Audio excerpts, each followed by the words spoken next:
Hello again and welcome to the Orwell Astronomical Society podcast for June 2014.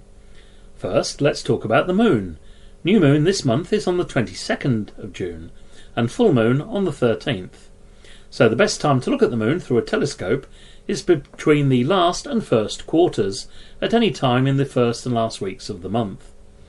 This is because you want the moon to be lit by the sun from the side rather than full on as it is at full moon. So to illuminate the sides of mountains and craters so that you can see them better by providing a better contrast.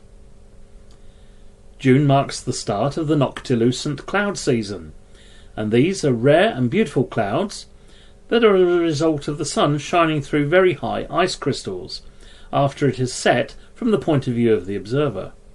They appear to be ghostly blue-white clouds in the hours just after sunset or just before sunrise. Try looking in the northwest in the evening and in the northeast before sunrise. Now on to the planets. All the planets are on view this month, so what are you waiting for? Get out and observe them.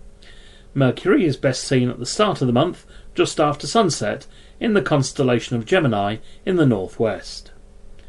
Venus will be a morning object at the end of the month around sunrise at about 4 in the morning, and will be rising in the constellation Taurus in the east-northeast. Mars is a fine red object in the evening just after sunset, reasonably high up in the constellation of Virgo in the south-southwest, so red that you can't really miss it. And now on to the giant planets. Saturn, with its magnificent ring system, is best on show at the start of the month, around midnight, when it be reasonably high in the sky and free from adverse atmospheric effects. It is currently in the constellation Libra in the south. Finally, Jupiter may be found in the beginning of the month, also in the constellation of Gemini, not too far away from Mercury in the west-northwest. As always, look out for the 4 Galilean moons, but this month there is a bit of a treat in store, when on the 3rd of June in the early evening there is a triple shadow event on the Jupiter's surface. This is a relatively rare event when 3 of Jupiter's Galilean moons have their shadows cast on the Jovian surface. This will happen once more next year, and then we have to wait until 2032 for the next time. The only problem is that it occurs before the sun is properly set, and so you have to have keen eyes to be able to spot Jupiter in the relatively bright background. There are no notable meteor showers this month. Besides, with the longer days and shorter nights, it would not be very easy to spot them. And now, as usual, on to Constellation Watch. This month we are well and truly into the summer constellations.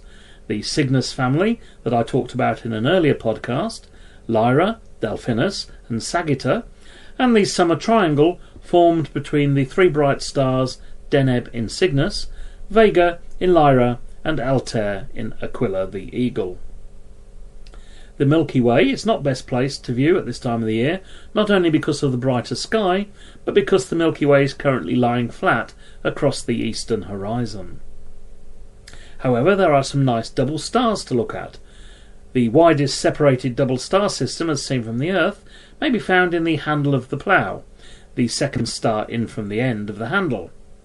If you have average eyesight, you should be able to make out 2 stars simply by looking at it. These stars are called Alcor and Mizar, Mizar being the brighter of the 2 at magnitude +2. With binoculars or a small telescope, there are 2 other double stars worth looking at, and these are Regulus, the brightest star in Leo, and Albario in the tail of Cygnus the Swan. I hope that this podcast has given you some ideas of what to look out for this month. There is plenty more out there to see, and I recommend that you look on the internet, astronomy magazines, or in an astronomy book or sky map to show you what else is out there and where to look for it. Another useful tool is of course the planisphere, which you can use to find out exactly what is overhead at any time and date of the year, and these are readily available from any good bookshop. That's all for now. Listen out next month for July's highlights. Bye for now.